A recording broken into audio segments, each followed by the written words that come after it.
پھر سے ایک نئی کہانی میں خوش آمدید۔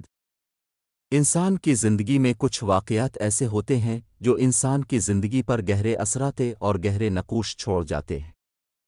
کچھ واقعات تو الف سی ہوتے ہیں جن کو سن کر لوگ مشکل سے ہی یقین کرتے ہیں، مگر ایسے واقعات سچ ہوتے ہیں۔ ایک ایسا ہی واقعہ سنے جو کہ ہمارے دوستوں کے ساتھ پیش آیا۔ یہ بات کافی پرانی ہے، جب ہم سب دوست شام کو گراؤنڈ سے واپس آ کر اپنے محلے میں جمع ہو جاتے تو خوب محفل لگاتے۔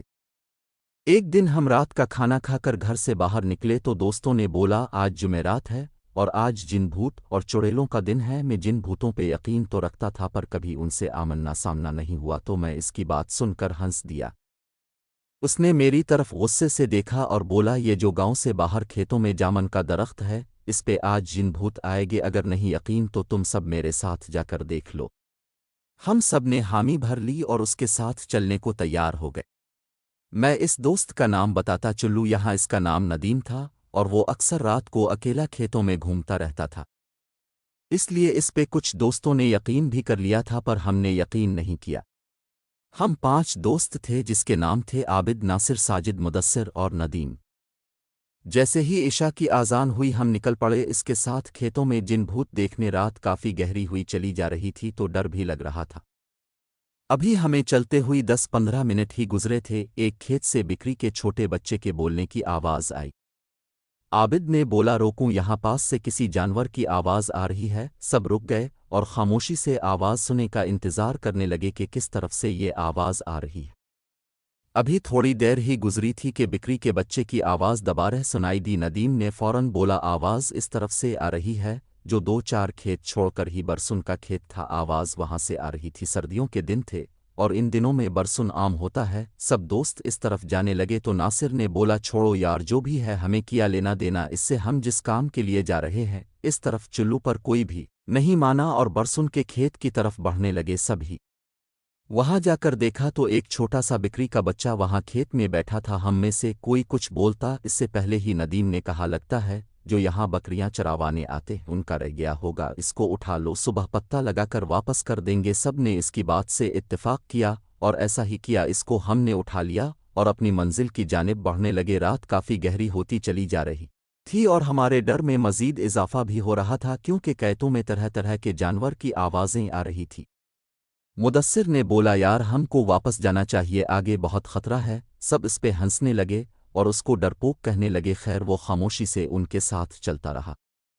پھر راستے میں ہمیں سیٹی کی آواز آنا شروع ہو گئی، سب رک گئے اور ایک دوسرے کی طرف دیکھنے لگے۔ ڈر سب کے چہرے سے صاف نظر آ رہا تھا پر کوئی بھی یہ نہیں چاہتا تھا کہ ہم واپس جائیں اور اللہ کا نام لے کر اس جامن کے درخت کی طرف بڑھنے لگے۔ ابھی تھوڑی دیر ہی گزری تھی کہ ہمیں چلتے ہوئے تو سامنے ہی وہ درخت نظر آ گیا۔ ہم سب دوست اس درخت سے تھوڑا ہٹ کر بیٹھ گئے۔ سب سے پہلے تو مدثر نے بولا اس بکری کے گلے میں کوئی رسی وغیرہ ڈال دو تاکہ یہ کہیں ادھر ادھر نہ ہو جائے۔ سب دوست رسی ڈھونڈے لگ پڑے اور جلدی ہی ایک چھوٹی سی رسی مل گئی تھی، اس کو ہم نے اس کے گلے میں ڈالا اور رسی ناصر کو پکڑا دی اور سب کی نظریں اس درخت پہ جمی تھی۔ 10-15 منٹ ہی گزرے تھے کہ اس جامن کے درخت کے اوپر سے ایک بریک سی لال رنگ کی لائٹ نظر آئی۔ وہ لائٹ اتنی بریک تھی اور اتنی تیز تھی یہاں بتانا مشکل ہے۔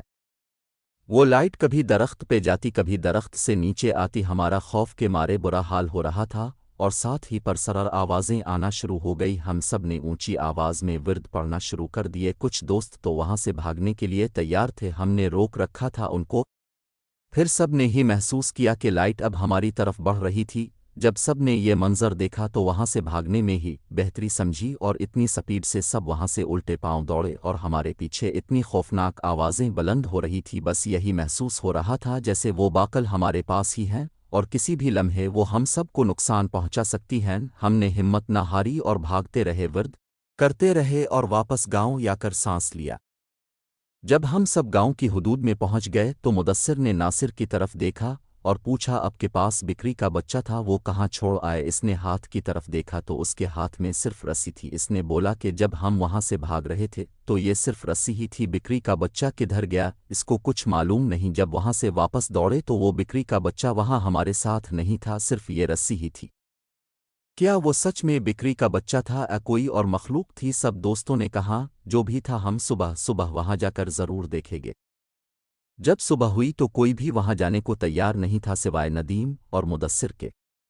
وہ دونوں کھیتوں میں گئے اور اسی جگہ گئے تو انہوں نے وہاں بکری کے بچے کو مرا ہو پایا جو جامن کے درخت کے بالکل قریب ہی پڑا تھا، اس کی صرف ہڈیاں ہی ہڈیاں نظر آ رہی تھی، اس بکری کے بچے پہ گوشت کا کوئی نام و نشان بھی نہیں تھا۔ وہ دونوں سمجھ چکے تھے رات کو جو کچھ بھی ہوا وہ ان کا وہم نہیں، اس درخت پہ واقعی کچھ ایسا تھا جو ندیم نے بولا تھا۔ اس کے بعد وہ واپس آ گئے اور کبھی بھی رات کے ٹائم باہر گھومنے سے توبہ کر لی ڈال۔ اب بتاؤ مزہ آیا کہ نہیں؟ سچی سچی دسو۔ ایسی ویڈیوز دیکھنے کے لیے ہمارے چینل کو سبسکرائب کریں، شکریہ۔